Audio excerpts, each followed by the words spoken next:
ध्येय टीवी के daily MCQ programme में आप सभी का स्वागत है। इस कार्यक्रम में हम आईएएस और पीसीएस जैसी प्रतियोगी परीक्षाओं के लिए महत्वपूर्ण बहुविकल्पीय प्रश्नों पर चर्चा करते हैं। तो आइए शुरू करते हैं। पहला क्वेश्चन, निम्नलिखित में कौन सी नदी कृष्णा नदी की सहायक नदी नहीं है?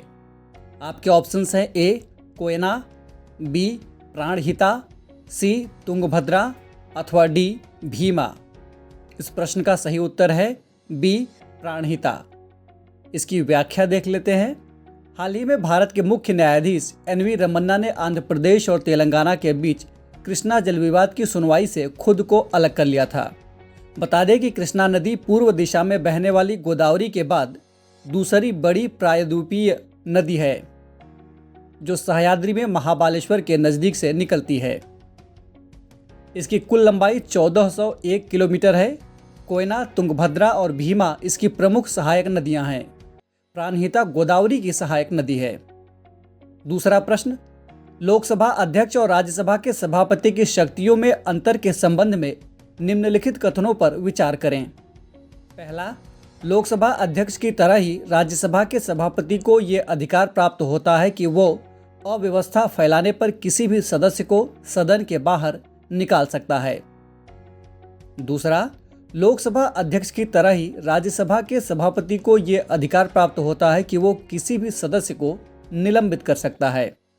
उक्त में कौन सा अथवा कौन से कथन सत्य हैं? आपके ऑप्शंस हैं ए केवल एक, बी केवल दो, सी एक और दो दोनों अथवा डी इनमें से कोई नहीं। इस प्रश्न का सही जवाब है ए, यानी केवल कथन एक सत्य है। नजर डाल लेते हैं इसकी व्याख्या पर। लोकसभा अध्यक्ष की तरह राज्यसभा के सभापति को किसी भी सदस्य को जिसका आचरण उसकी राय में पूरी तरह से अव्यवस्थापूर्ण हो, तत्काल राज्यसभा से चले जाने के निर्देश की शक्ति प्राप्त है। इसका जिक्र राज्यसभा के प्रक्रिया और कार्य संचालन विषयक नियम पुस्तिका के नियम संख्या 255 के अंतर्गत किया गया है। हालांकि राज्यसभा के सभापति के पास किसी सदस्य को निलंबित करने की शक्ति नहीं होती है, जबकि लोकसभा अध्यक्ष को यह शक्ति प्राप्त है। तीसरा प्रश्न, भारत के डीप ओशन मिशन के संबंध में निम्नलिखित में कौन सा अथवा कौन से कथन असत्य हैं? पहला, यह मिशन अंतर्जलीय रोबोटिक्स संबंधी प्रौद्योगिकियों पर केंद्रित है। दूसरा, 5 सालों के दौरान इसकी अनुमानित लागत 4077 करोड़ रुपए होगी। और तीसरा कथन, इसे क्रियान्वित करने के लिए विज्ञान एवं प्रौद्योगिकी मंत्रालय इसका नोडल एजेंसी है। आपके ऑप्शंस है ए केवल एक, बी केवल 2 और 3, सी केवल 1 और 2 अथवा डी केवल 3। इस प्रश्न का सही जवाब है केवल 3, यानी तीसरा कथन असत्य है। देख लेते हैं इसकी व्याख्या। डीप ओशन मिशन गहरे समुद्र में खनन, समुद्री जलवायु परिवर्तन से जुड़ी सलाहकारी सेवाओं, अंतर्जलीय वाहनों और अंतर्जलीय रोबोटिक्स संबंधी प्रौद्योगिकियों पर केंद्रित है। इस मिशन को चरणबद्ध तरीके से लागू करने के लिए 5 सालों के दौरान अनुमानित लागत 4077 करोड़ रुपए होगी। इस बहुसंस्थागत महत्वाकांक्षी अभियान को लागू करने के लिए पृथ्वी विज्ञान मंत्रालय इसका नोडल मंत्रालय है। चौथा प्रश्न, निम्नलिखित में कौन सा देश टैलिस्मैन सेबर सैन्याभ्यास से संबंधित नहीं है? आपके ऑप्शंस हैं A Australia, B America, C Japan अथवा डी भारत। इस प्रश्न का सही जवाब है डी भारत। इसकी व्याख्या देख लेते हैं। हाल ही में ऑस्ट्रेलिया ने 2023 में होने वाले अपने सबसे बड़े युद्धाभ्यास एक्सरसाइज टेलिस्मैन सेबर में भारत को शामिल करने की इच्छा जताई है। जल्द ही इस बारे में भारत को एक औपचारिक निमंत्रण दिया जाएगा। हाल ही में संपन्न हुआ टेलिस्मैन सेबर 2021 ऑस्ट्रेलियाई रक्षा बल और अमेरिकी सेना के बीच सबसे बड़ी द्विपक्षीय संयुक्त प्रशिक्षण कार्यवाही थी।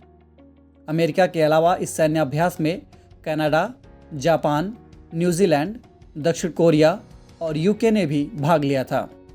बढ़ते हैं 5वें प्रश्न की ओर।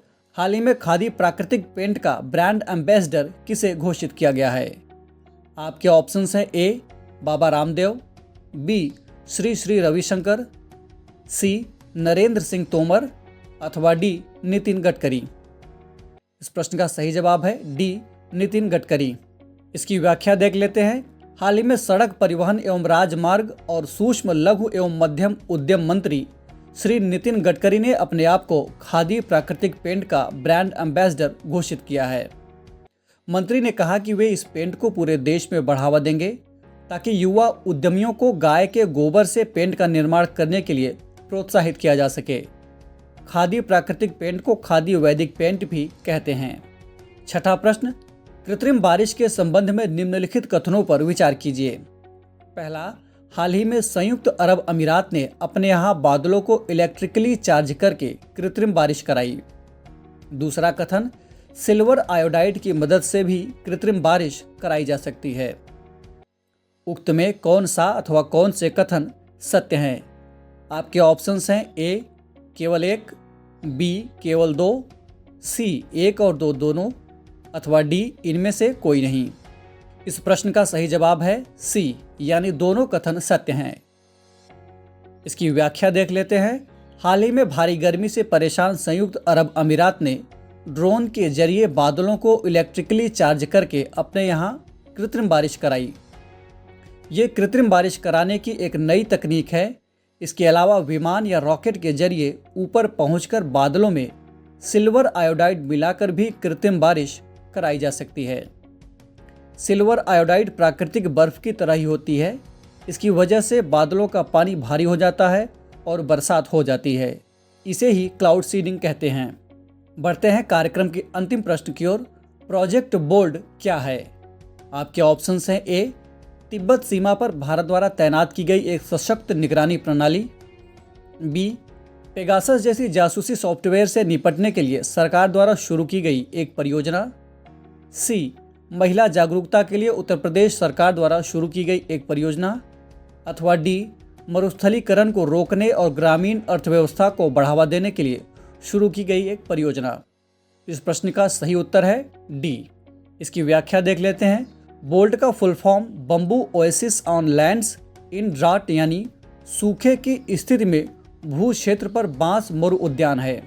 प्रोजेक्ट बोल्ट की शुरुआत खादी एवं ग्रामोद्योग आयोग यानी KVIC और सीमा सुरक्षा बल द्वारा जैसलमेर में मरुस्थलीकरण को रोकने और ग्रामीण अर्थव्यवस्था को बढ़ावा देने के लिए किया गया है। इसके तहत इनके द्वारा बांस के 1000 पौधे लगाए गए हैं।